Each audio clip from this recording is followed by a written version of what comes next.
Comment refuser une telle proposition de pouvoir refaire une deuxième fois Koh-Lanta? Faut être ouf pour refuser. Donc voilà, bien évidemment que c'était pas très longtemps après ma première aventure. Mais voilà, je pouvais pas refuser, il fallait que je reparte à l'aventure.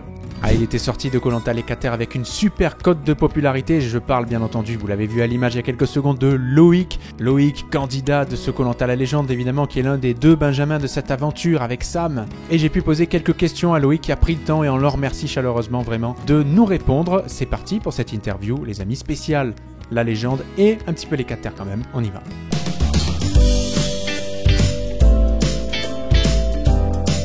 Comment refuser une telle proposition de pouvoir refaire une deuxième fois Koh-Lanta? Faut être ouf pour refuser. Donc voilà, bien évidemment que c'était pas très longtemps après ma première aventure. Mais voilà, je pouvais pas refuser, il fallait que je reparte à l'aventure.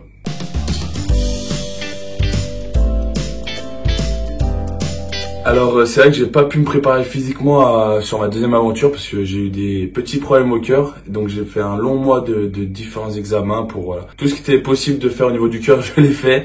Pour au final on me dise qu'il y a rien du tout et que j'étais voilà prêt à partir. Donc c'est vrai que j'arrive sur ce Koh-Lanta déjà avec beaucoup de points en trop et sans préparation physique.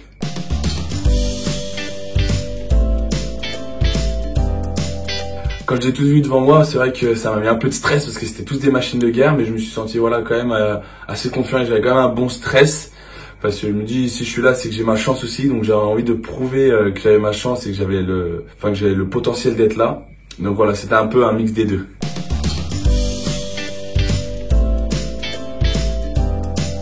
Alors au niveau des proches, c'était beaucoup plus compliqué la deuxième aventure parce que voilà, notamment avec ma copine, parce on était H24 ensemble, donc voilà, on était tout le temps ensemble et là se décoller, partir à l'autre bout du monde sans avoir de nouvelles, ça c'était vraiment très très compliqué.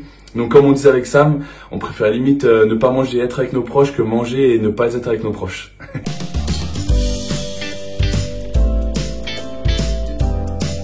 Alors je pense pas que ce soit quelque chose de mauvais d'être trop populaire parce que c'est vrai que déjà sur le camp au moins on s'entend bien avec tout le monde, on passe quand même une bonne aventure. Après c'est vrai que quelquefois ça peut jouer un peu des tours comme sur la fin de ma première aventure, mais après je pense pas que ce soit un défaut, donc voilà.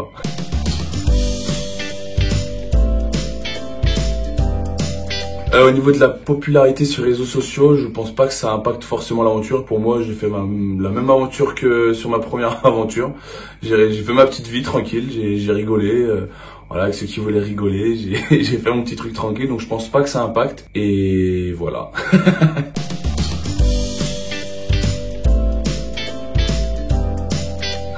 C'est vrai que quand j'arrive sur l'aventure, je dirais que la première épreuve du multi que je fais, j'arrive à la gagner. Donc c'est un soulagement quand même parce que voilà, il y avait ce mélange entre montrer que j'ai ma place sur cette aventure et aussi me sauver au prochain conseil parce que j'étais immunisé au premier conseil, mais le second c'était pas forcément évident parce que voilà, vu que j'étais le nouveau, on aurait pu voilà se servir de ça pour m'éliminer, donc ça a été quand même un soulagement.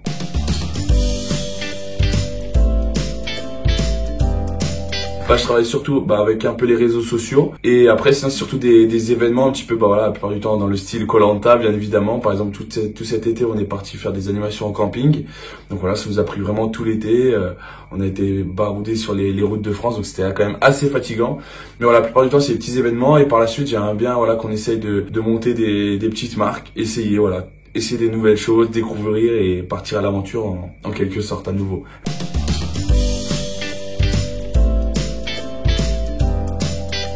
C'est vrai qu'on est en Polynésie, c'est magnifique, mais moi si je peux vous conseiller un endroit où aller en vacances, c'est bien évidemment la Chartreuse, là où j'habite, la montagne, la neige, le soleil, les lacs. Donc voilà, n'hésitez pas à aller en Chartreuse.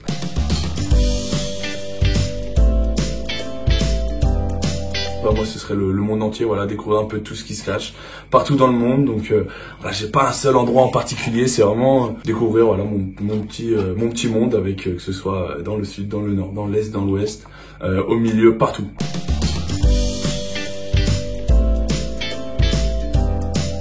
Alors sur Koh-Lanta sans raclette, c'est vrai que c'est pas évident. Moi j'aime bien la raclette, le fromage, comme vous pouvez le savoir. Après j'aime bien manger un peu de tout, donc il n'y a pas que la raclette dans la vie. Mais c'est vrai que après sur Koh-Lanta, c'est toujours au niveau de la nourriture. C'est quand même galère sans raclette, mais c'est galère sans voilà que ça aurait été du riz ou quoi, c'est tout le temps galère. Donc en vrai, on m'aurait proposé une raclette, je me serais jeté dessus. On m'aurait proposé du riz en grande quantité, je me serais jeté dessus aussi.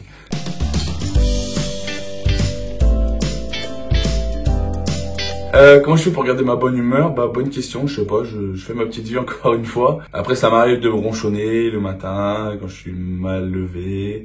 Mais après, je me dis, bon, bah, notamment sur Koh Lanta, ce que je me dis à chaque fois, c'est que je suis là et je fais mon rêve. Donc, il y en a plein qui rêveraient d'être à ma place. Et j'ai pas le droit de me plaindre, tout simplement. Donc, voilà, je garde le sourire, même si je ronchonne quand même, quelquefois.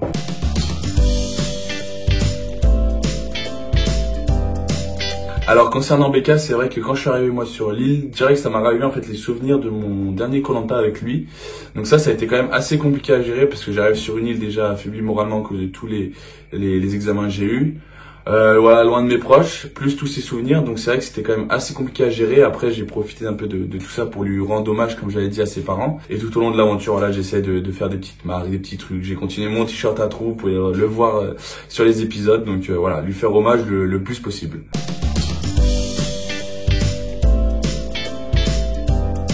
Merci à vous d'avoir regardé toute cette petite vidéo. Merci de m'avoir proposé cette interview aussi. Franchement, c'est super sympa.